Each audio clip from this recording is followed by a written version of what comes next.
이번 주일부터 지난 주일에 말씀드린 것처럼 주일날 본문을 함께 나누게 되는데요. 여러분들이 이미 가지신 그 매일 성경에서 나온 신약의 첫걸음, 그 교재 그룹 공부 말씀이 있습니다. 전부 8가로 되어 있는데 그 8과를 절기를 빼고 매 주일 말씀 본문으로 해서 같이 나누려고 합니다. 그래서 신약 전부 8주 50과를 공부하고 나면 이어서 구약을 50주간 같이 큐티 묵상을 나누게 되고 또 구약 50과를 가지고 8주에 걸쳐서 주일날 말씀으로 함께 나누게 됩니다.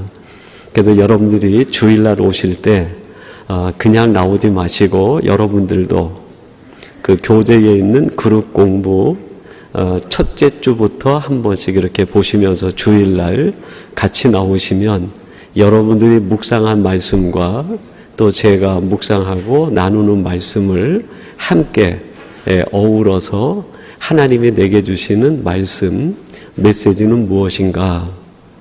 내가 말씀을 묵상하고 내가 말씀을 먹는 자세로 그렇게 주일날 예배 시간과 또 주일에 하나님 앞에 여러분의 삶을 드리면 좋겠습니다.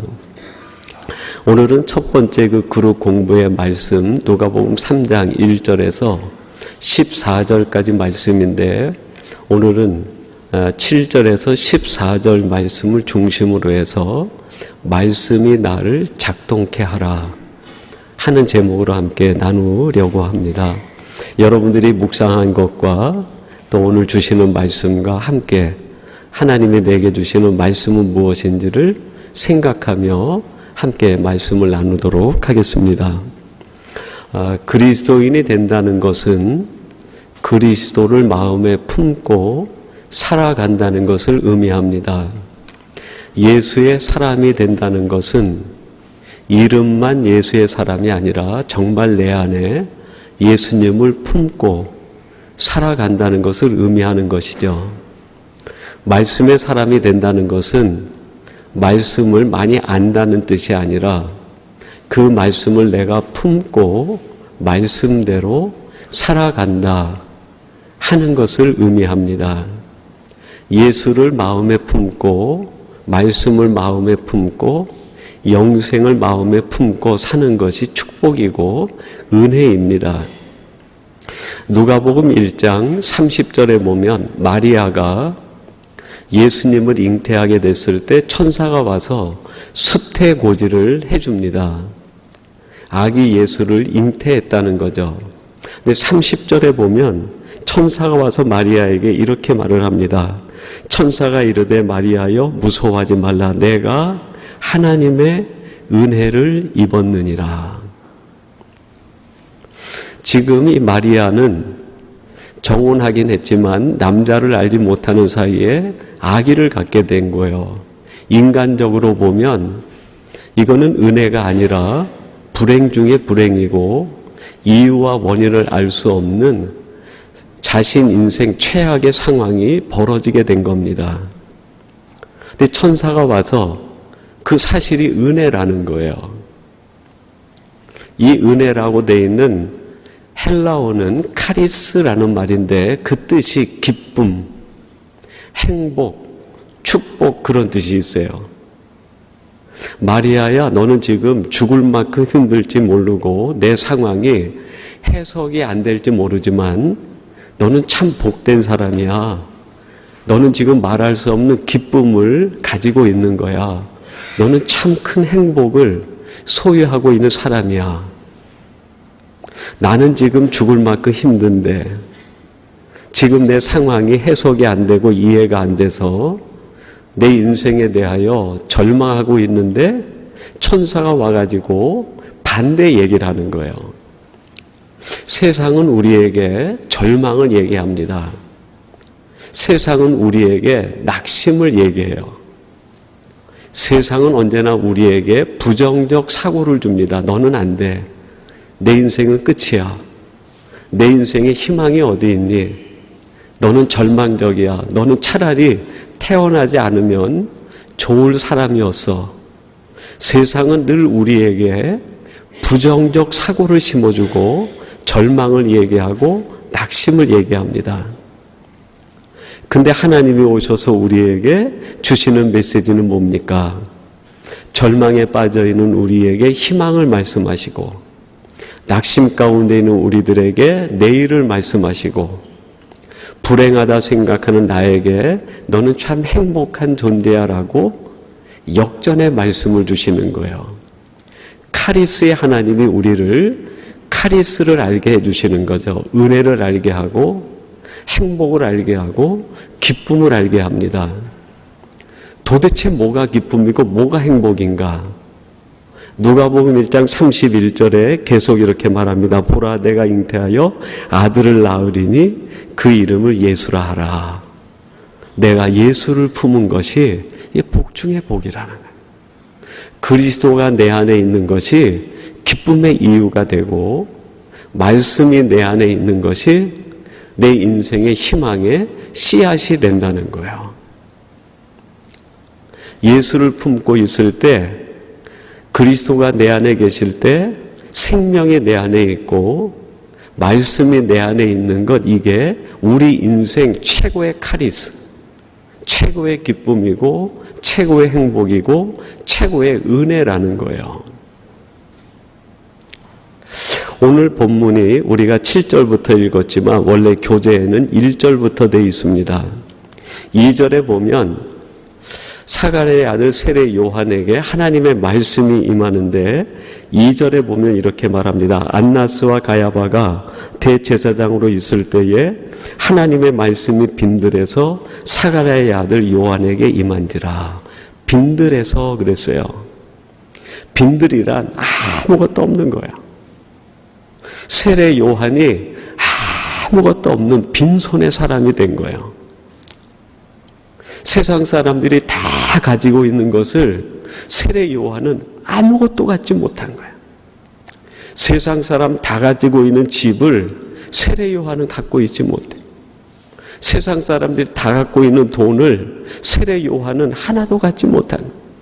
세상 사람 다 갖고 있는 부귀와 영화를 하나도 갖지 못한 빈들의 사람이 된 거예요.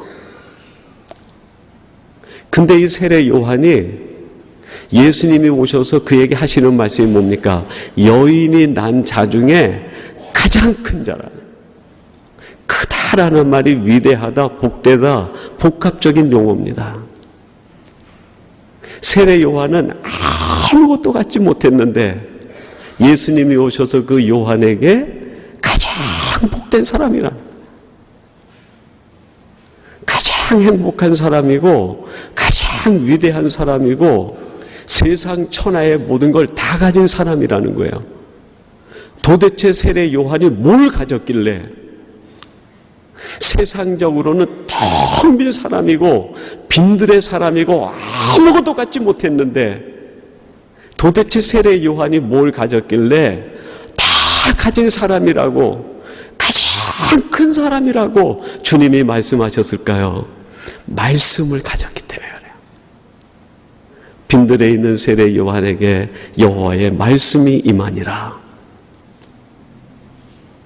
이 세상 천하보다 더 큰 말씀, 이 세상 부귀 영화보다 더 귀한 말씀, 이 세상 보석보다도 더 보배로운 말씀, 그것을 세례 요한은 가지고 있었기 때문에, 세례 요한이 위대해서가 아니라 위대한 말씀을 품었기 때문에 그는 큰 사람이 된 거예요. 세례 요한이 지식이 커서가 아니라 세상에 있는 모든 지식보다 뛰어난 지혜를 말씀하시는 말씀을 가지고 있기 때문에 가장 큰 지혜의 사람이 된 거예요. 세상이 줄 수 있는 부귀 영화보다도 하나님의 말씀 한마디로 창조할 수 있는 가장 아름다운 것, 가장 귀한 보배를 세례 요한은 가지고 있었기 때문에 세상적으로는 텅 빈 사람이지만 말씀을 소유했기에 그는 가장 행복한 사람이었다는 거예요. 사랑하는 성도 여러분, 우리 인생의 행복은 세상으로부터 오지 않습니다.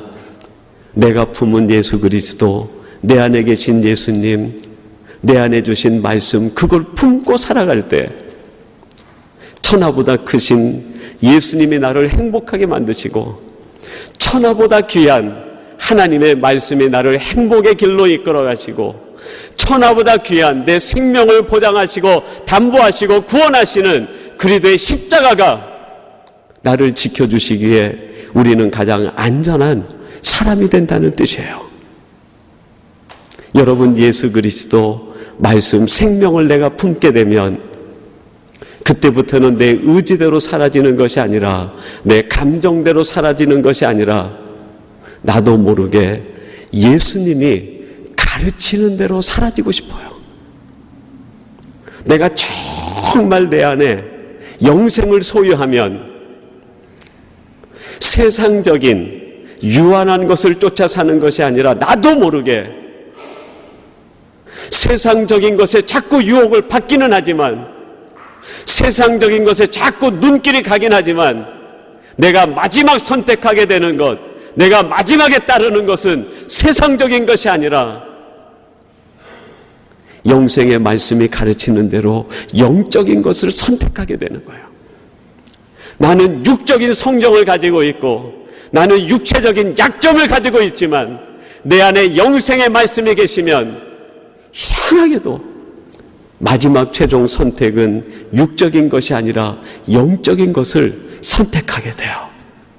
내가 선택하는 것이 아니라 내 안에 계신 예수님이, 내 안에 계신 영적인 주님이 그것을 선택하게 만드시는, 내가 말씀을 품으면 세상 사람들이 수많은 유혹을 해도 마지막 내가 선택하는 결정은 사람들의 이야기가 아니라 내 안에 계신 말씀이 가르치는 대로, 내 안에 계신 말씀이 보여주는 대로 내 모든 지정의가 작동하기 시작합니다. 내 생각이, 원래 생각은 이게 아니었는데 내 안에 말씀이 있으면 그 말씀이 내 생각을 계속 바꿔가시는 거예요. 그리고 마지막에는 내 생각이 아니라 말씀이 가르치는 생각을 따라 선택을 하게 돼요. 내 마음에는 분노와 미움과 혈기가 계속 내 마음을 격동시키는데 말씀이 내 안에 있으면 말씀이 그 모든 것들을 다 잠재워가기 시작을 해요. 그리고 맨 마지막에 말씀이 보여주는 사랑의 마음으로 선택하게 되고 관계를 맺기 시작합니다. 내가 하는 게 아니에요. 나는 말씀을 품기만 했는데 그 말씀이 스스로 내 안에서 정화작용을 일으키며 내 생각을 바꿔줍니다. 그래서 나는 이전 생각이 아니라 하나님의 생각, 주님의 생각을 따라 선택하는 사람이 돼요. 내 마음에는 똑같이 혈기가 있고 분노가 있고 미움이 있는데 내가 통제할 수 없는데 말씀을 품으면 그 말씀들이 이것들을 다 가라앉히기 시작합니다. 그리고 마지막 내가 선택하게 될 때에는 주님의 마음으로, 사랑의 마음으로 선택하게 되는 거예요. 저희 집사람이 그 큰아이를 가졌을 때입니다. 벌써 30년이 넘은 오래전 이야기인데요. 저희 집사람이 아기를 갖는 순간, 그리고 나한테 임신 사실을 얘기하고 난 뒤에 제 눈에 보이는 아내는 예전의 사람이 아니라 완전히 다른 사람으로 바뀌어버렸어요. 습관이 바뀌더라고요. 저희 집사람이 지금도 커피를 대단히 좋아하는데 처녀 때에도 커피를 하루에 6, 7잔씩 즐겨 마셨어요. 근데 아기를 잉태하는 순간 커피를 딱 끊어버리더라고요. 내가 커피를 끓여서 그 향으로 코에다 대고 유혹을 해도 안 넘어가는 거예요. 왜 안 마셔? 그랬더니 커피는 아기에게 좋지 않아. 아기를 갖게 되니까 생활 중심이 내가 좋아하는 취미생활, 내가 즐겨 하던 것이 아니라 내가 품어져 있는 내 안에 있는 아기에게 좋은 쪽으로 습관이 다 바뀌어버리는 거예요. 먹는 것, 입는 것, 쓰는 것, 듣는 것, 보는 것, 모든 게 다 바뀌어버려요. 여러분, 정말로 내가 말씀을 품으면 나도 모르게 예전에 있던 것들이 싫어지기 시작을 해요. 전에 그렇게 재밌고 전에 그렇게 즐겁고 그것만 하면 밤잠을 못 자고 하던 그 재밌는 것들이 내 안에 말씀이 있으면 그것들이 이상하게 시들해지기 시작해요. 그리고 내 삶이 내게 품어져 있는 말씀 중심으로 바뀌기 시작합니다. 이상하게 말씀을 더 보고 싶고 이상하게 기도하고 싶고 이상하게 하나님을 더 생각하고 싶고 원래 내가 그런 사람이 아닌데 나는 원래 이쪽 사람이었는데 내 안에 품어져 있는 말씀이 나를 그렇게 바꿔하기 시작하는 거예요. 습관만 바뀌는 게 아니라 마음도 바뀌더라고요. 지금도 집사람이 천사 같은데 처녀 때에도 천사 같았어요. 몇몇 분들은 지금 천사가 아닌가? 그런 분들이 진짜 천사입니다. 근데 아기를 갖는 순간에 더 천사처럼 변하더라고요. 그 전에 결혼해가지고 아기를 갖기 전에는 저하고 사소한 의견 대립이 생기면 불평도 하고 원망도 하고 탓도 하고 그랬어요. 근데 아기를 갖고 나니까 내가 조금 원망살 일을 하고 불평 살 만한 일을 해도 전혀 불평을 안 해요. 한마디 원망을 안 해요. 무조건 입에서 나오는 말은 다 선한 말, 다 좋은 말, 다 용서하는 말, 이해하는 말만 해요. 왜 그럴까요? 내 눈에 보기에는 섭섭하고 원망스럽고 불평스러운데 내 속에 있는 아기가 원치 않는 거예요. 원망할 만한 일인데 원망을 하면 아기가 들을까 봐 마음이 바뀌어버리는 거예요. 나는 원망하고 싶지만 원망이 아니라 그래 이해해야지 이해 마음으로 불평이 생기는 거죠. 근데 불평의 말을 하면 아기가 들을까 봐 불평의 말을 안 해요. 수용하고 더 끌어안고 더 사랑하고 여러분 내 안에 정말 말씀이 품어져 있으면 마음이 예전 마음하고 다른 마음이 들어요. 내 눈에 보이는 거는 불평거리, 원망거리, 내가 싫어하는 것, 섭섭한 것 다 눈에 들어옵니다. 예수님이 계시지 않을 때는 그대로 쏟아냈을 거예요. 그대로 반응했을지 모르겠어요. 그러나 내 안에 예수님이 있고 말씀이 있다 보니까 내 안에 계신 예수님이 들을까 봐 말 한마디 조심스럽게 내 마음 표현 하나 주님이 보실까 봐 더 넉넉한 마음으로 이해의 마음으로 사랑의 마음으로 완전히 마음이 바뀌는 거예요.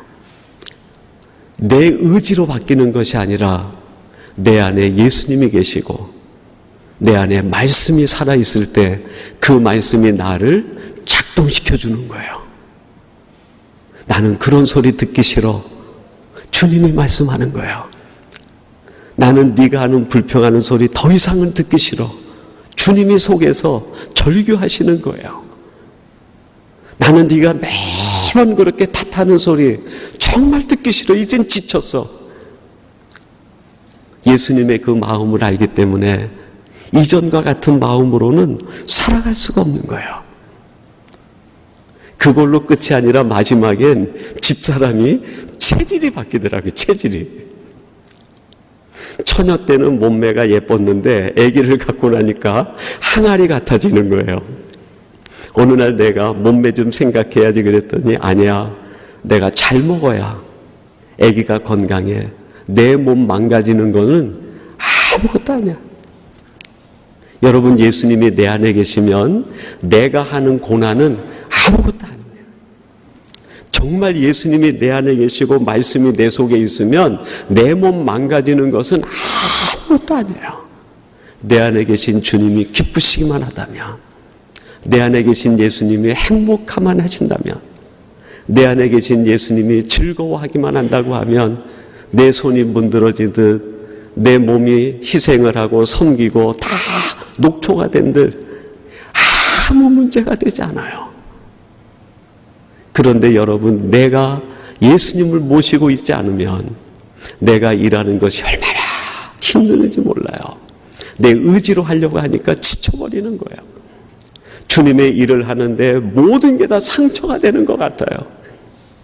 내 감정으로 하려고 하다 보니까 마음이 편치가 못해요. 그런데 여러분, 내 안에 정말 예수님이 계시고 내 안에 말씀이 있으면 내가 하는 일들, 내가 받는 고난 아프지 않아요. 이상하게 행복해요. 아기를 위해서 내가 할 수 있다는 것이 특권이요 축복으로 느껴집니다. 이게 얼마나 감사한지 몰라요. 천사가 와서 지금 마리아에게 내가 복되도다, 내가 은혜 받았다, 내가 가장 위대한 여인이다 말합니다. 왜 그래요? 예수님을 소유했기 때문에, 영생이 있기 때문에, 말씀이 받아져 있기 때문에 복되다는 거예요.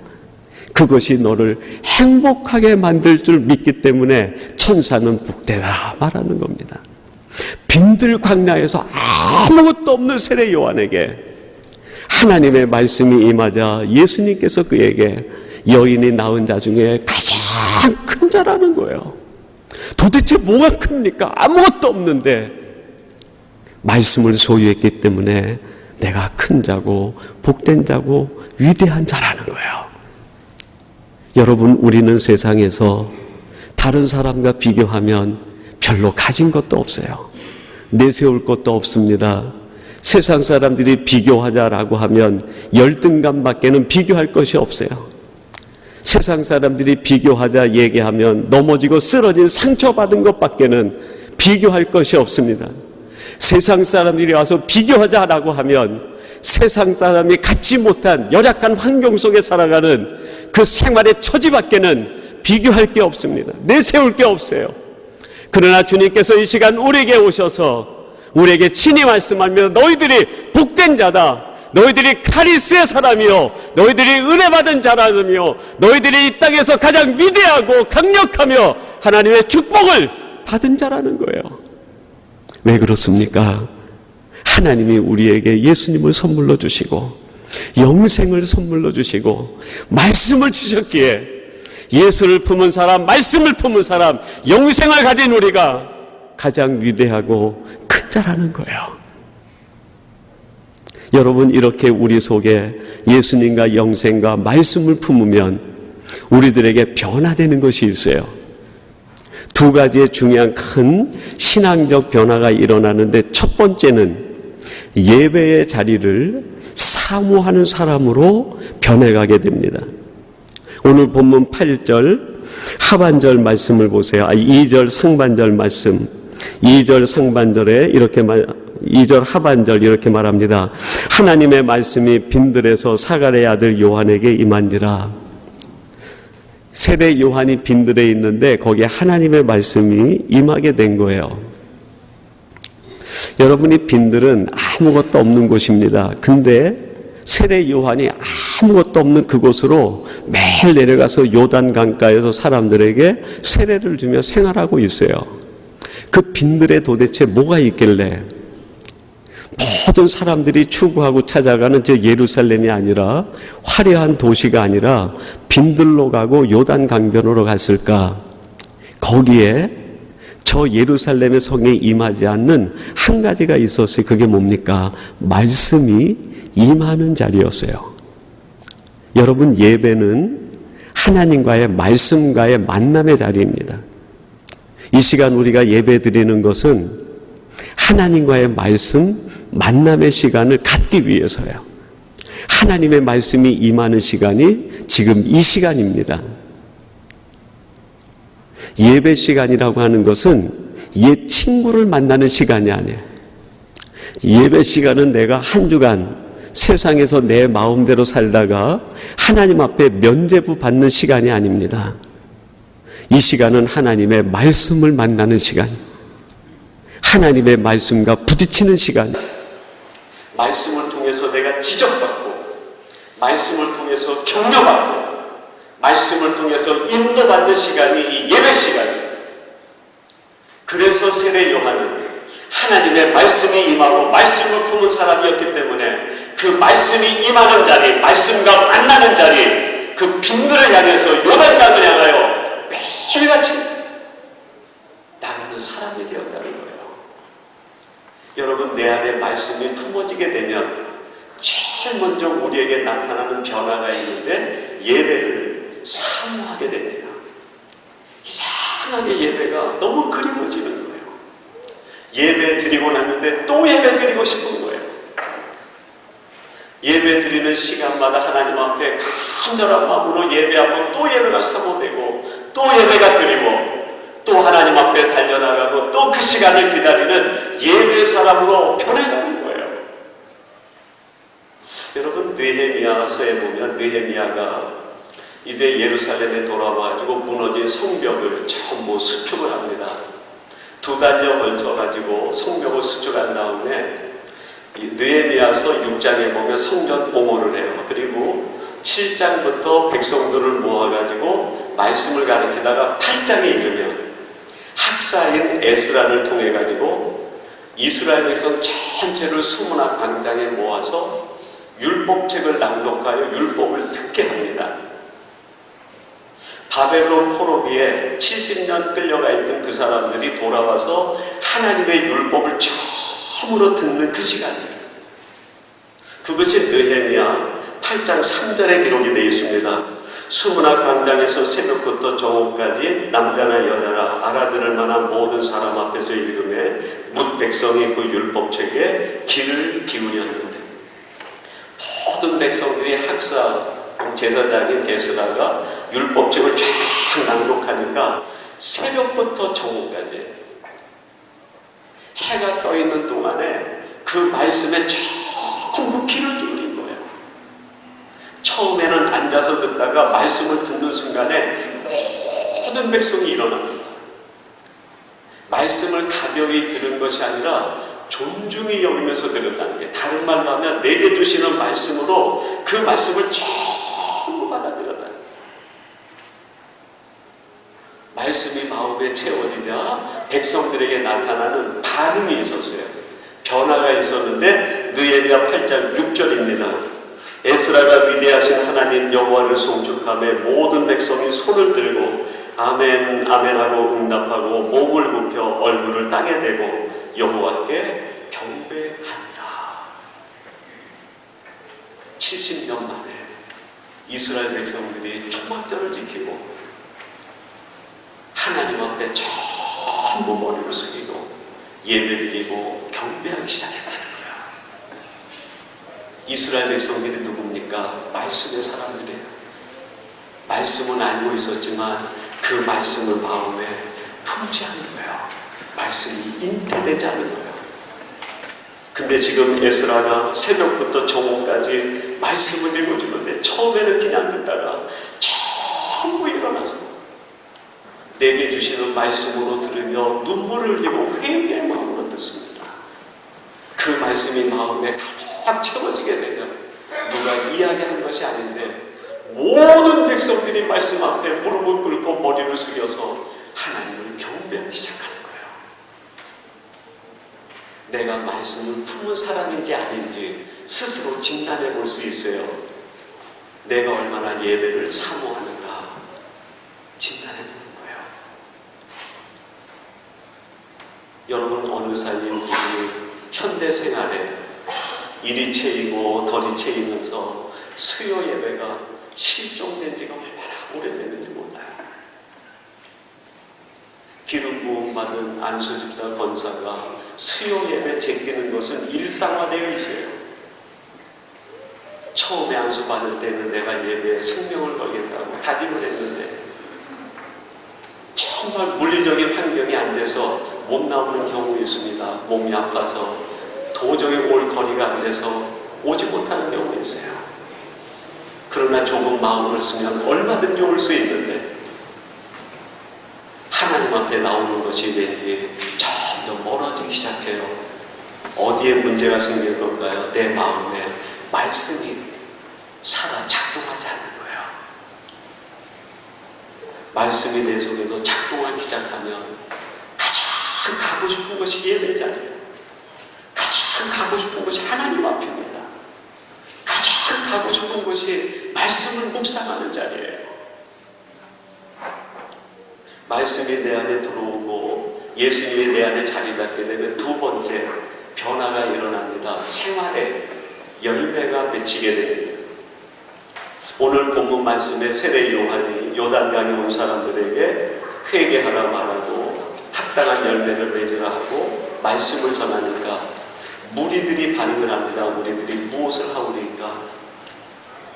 그들에게 세례 요한이 말합니다. 옷 2벌 입는 자는 옷 1벌을 나누어 주고 먹을 것이 많은 자도 그렇게 하라. 세리들이 와서 물어요. 우리가 어떻게 하오니까? 세리에게 말합니다. 부가된 것 외에는 거두지 말라. 욕심내지 말라. 군인들이 와가지고 얘기합니다. 우리들이 무엇을 하오니까? 군인들에게 세례 요한이 하는 말이 뭡니까? 강탈하지 말고 거짓 증거하지 말고 내가 받은 급료로 족한 줄 알라. 더 많은 것 갖기 위해서 내 손에 피 흘리지 말라는 거예요. 한마디로 얘기하면 뭡니까? 사랑의 마음으로 더불어 살고 나누며 살라는 거예요. 말씀이 내 안에 들어오면, 예수님이 내 속에 들어오시면 내게 나타나는 생활의 반응, 생활의 변화가 있습니다. 그게 뭘까요? 더불어 살고 싶은 거예요. 하나가 있으면 다 나누고 싶은 거예요. 내 손에 든 무기를 내려놓고 사랑의 마음으로 살고 싶어집니다. 그래서 점점 더 나눔이 확장돼 나가는 거예요. 하나님의 나라가 이루어지기 시작하는 거예요. 제가 어린 시절 살던 데가 그 천호동 그 암사동입니다. 거기에서 걸어서 한 10분 정도 오면 광진교 아래에 그 광나루가 나와요. 그래서 어린 시절에 거기에서 주로 여름이면 수영을 많이 했던 기억이 납니다.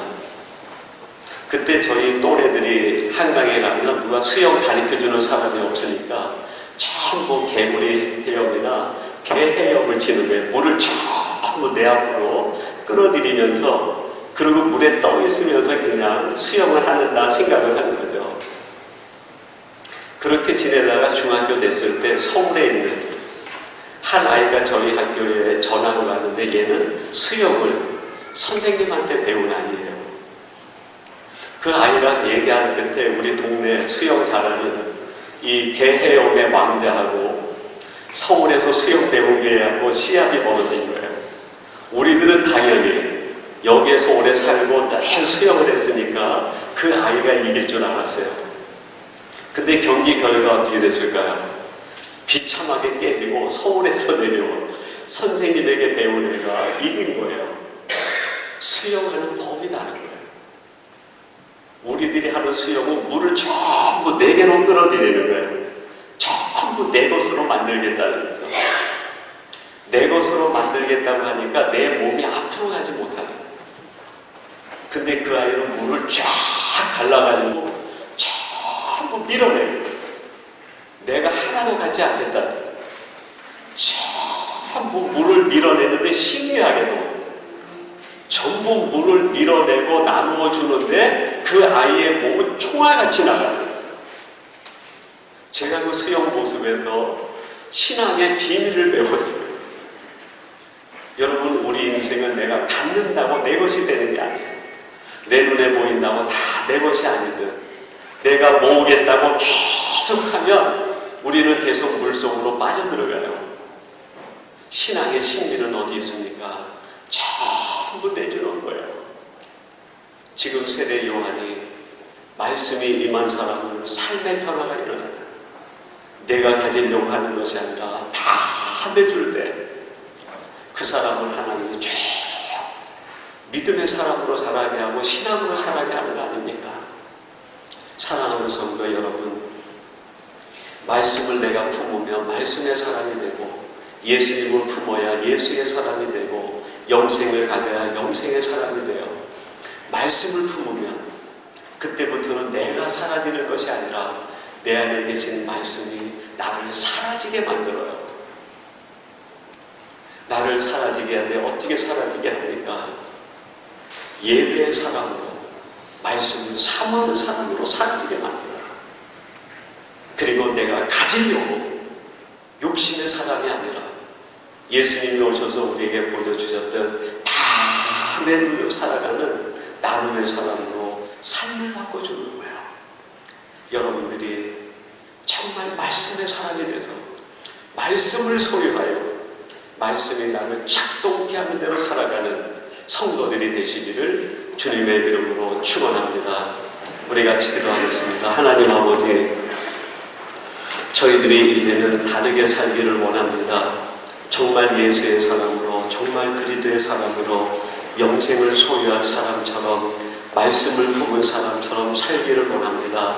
이제는 내 의지와 감정이 아니라 내 안에 있는 말씀이 나를 작동해가는 사람이 되게 해 주시옵소서. 예수님의 이름으로 기도하옵나이다. 아멘.